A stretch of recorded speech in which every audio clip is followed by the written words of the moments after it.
You guys always asking about what I sing every week, and I've got the man who's responsible for everything in that regard. This is Michael Graham. You're the Director of Chapel Music here at the University of Exeter, and you're an organ scholar at the Cathedral.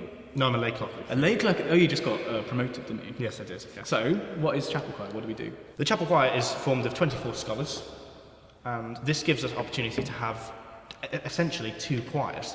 So it's a double choir. We have 12 singers on decany, and 12 singers on cantorus. The point of it, the point of having a chapel choir in any choral establishment, such as a cathedral or a college chapel, which is kind of what we are really within the university, is really to lead the liturgy through the singing of the Magnificat and the Nunc Dimittis, and to include anthems and to include music that would otherwise cover movement. So an array of various different things, and that's just evensong really.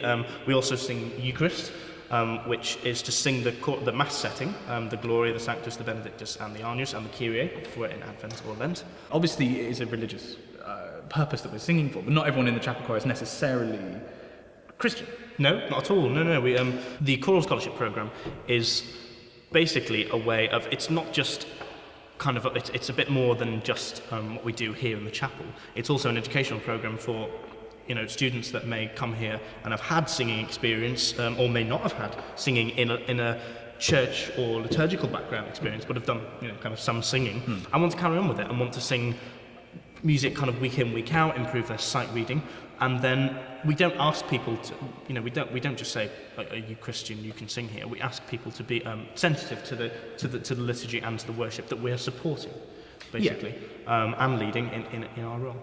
When most people think of chapel choirs, I think it'd be fair to say that a lot of people assume we just do hymns. Yes. Which, I mean, we do. We do. We got an example here. We love our hymns. Yep. So this is a hymn that most people might recognise. Guide Me, O Thy Great Redeemer. Simon's going to sing it. Whoa.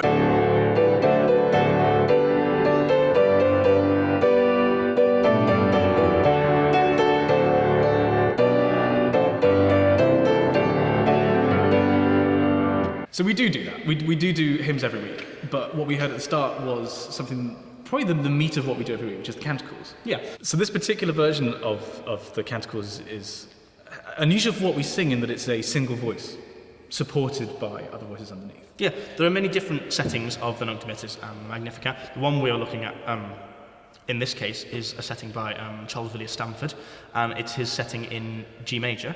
The Nunc Dimittis and the Magnificat start with a solo, which is quite nice in the sense that it I suppose for the congregation, week in, week out, coming and hearing different music, it's nice to hear in a different musical format as well. And that's the thing, it's a different set that we do every week. Absolutely, yeah, we sing different music week in, week out, and obviously we have to have different settings, and it's nice to be able to do. So just to compare, we're now looking at the Magnificat, which is the first half of the Canticles. The same text can be done in completely different ways.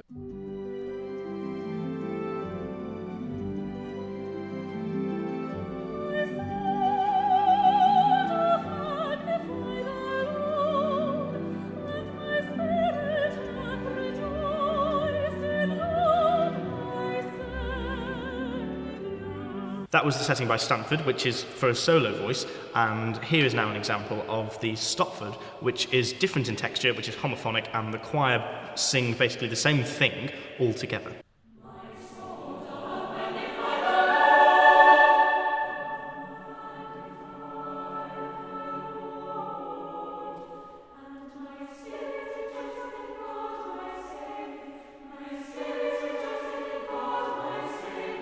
So another thing that we do in the evensong service every week is we do psalms. We can do multiple psalms, and they're different every week. And this is a different beast entirely. Yeah, psalm singing is kind of this is the kind of really challenging part of the choral scholarship, if you like, and what we do.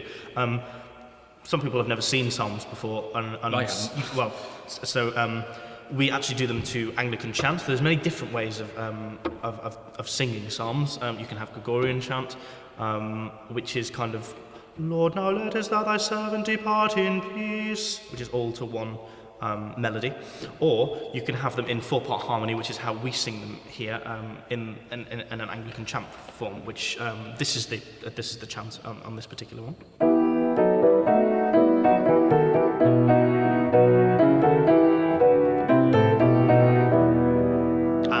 would sing along to it. This is the soprano part for this particular psalm. Save me, O God, for the waters are coming even unto my soul. I stick fast in the deep mire where no ground is. I am come into deep waters so that the floods run over me. And there are 150 psalms, so there are many different chants that we sing these particular ones to. And the other kind of, just going back to what we were talking about before with the kind of 24 singers and having antiphonal, is that we like to do our psalms in dec and can. So what I just sung to you was 2 verses. So the first verse, save me, O God, and then the second verse starts with, I stick fast in the deep mire. So for instance, the first verse would be sung by half of the choir, and then the other verse would be sung by the other half of the choir, so dec and can. So we get this kind of conversational tone. So in the two sides, they're literally facing each other, so it is like a conversation. Yeah. So yet another thing that we do, and this is really showing just like how broad our task is every week. We're looking at a set of responses. The responses forms the opening and almost the closing of the service, really, if you like. This is the kind of responsory between the, not necessarily always a priest. It can be a cantor from within the choir. But it basically introduces the service. So in the Book of Common Prayer, the rubrics of the service say, O Lord, open thou our lips, and the congregation would respond, and our mouth shall show forth thy praise. The priest says, O God, make speed to save us, and the congregation would say, O Lord, make haste to help us.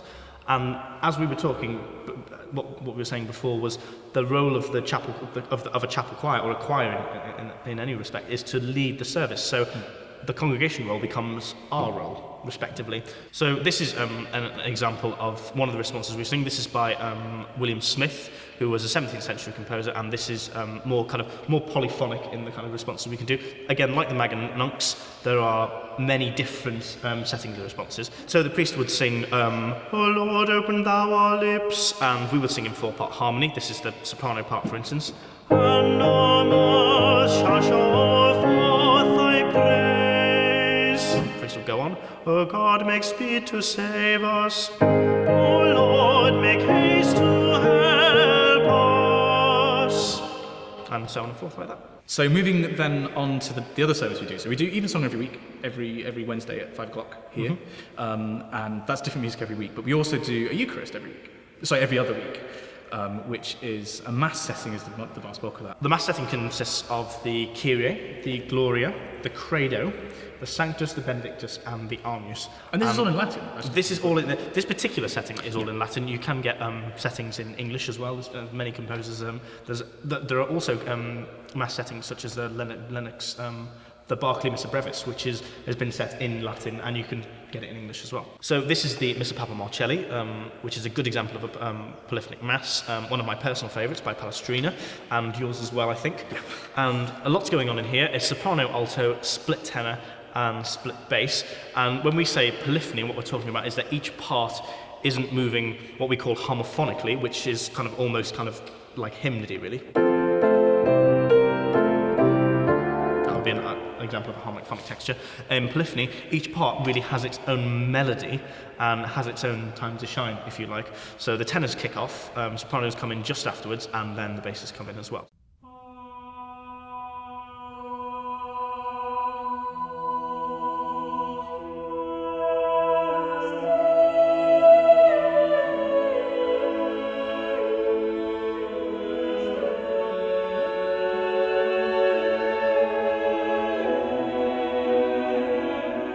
So that was the Agnus Dei from the Missa Papa Marcelli. This is a completely different setting, a different mass setting that we do in our repertoire. This is by Jonathan Duff, who is a contemporary composer. He's still alive, unusually for some of the composers. He is very alive. Well, I hope he is. So this is the Gloria from the Dove Missa Brevis. Completely different texture. We have a much more homophonic texture, although it starts with each part coming kind of antiphonally, kind of answering each other with a Gloria, Gloria, Gloria, Gloria in excelsis Deo, Gloria, Gloria, and so on and so forth. And they all come together. And the organ part for this is quite fiendish in it as well. That's a good way of putting it.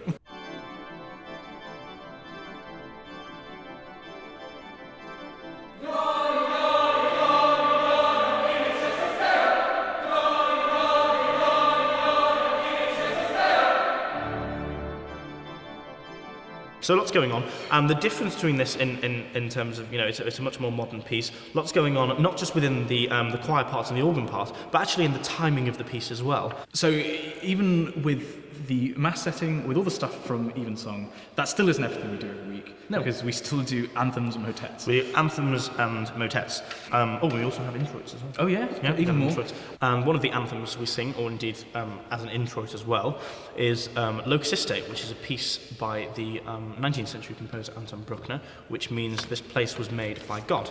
Again, it's homophonic in texture, so everyone's kind of singing Well, almost the same everything. thing. The bass part does something a little bit different. Oh, that is true, yeah. We're not having that in, because you just corrected me.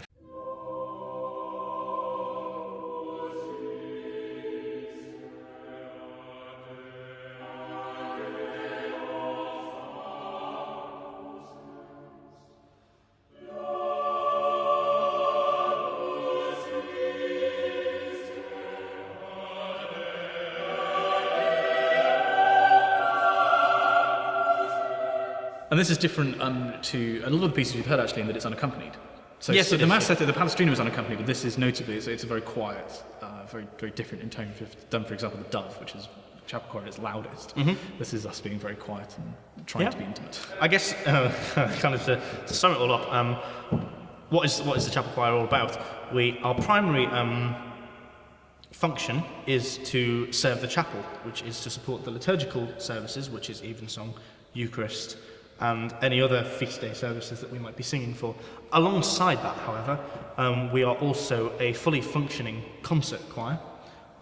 We tour and take up any opportunities really in and around Devon and indeed nationally as well, which kind of forms part of our outreach, to go and to sing to other people in other churches. We want to bring them in, we want to show them what Exeter University has within its musical talent in the student body, which is something that we kind of very much value at the university and want to continue to promote and to push forward in our choral scholarship system and in the way that the chapel choir functions. I hope this was as interesting to you as it is to me. If you'd like me to do more on this, then I'm sure that we could arrange to do some more stuff in the future.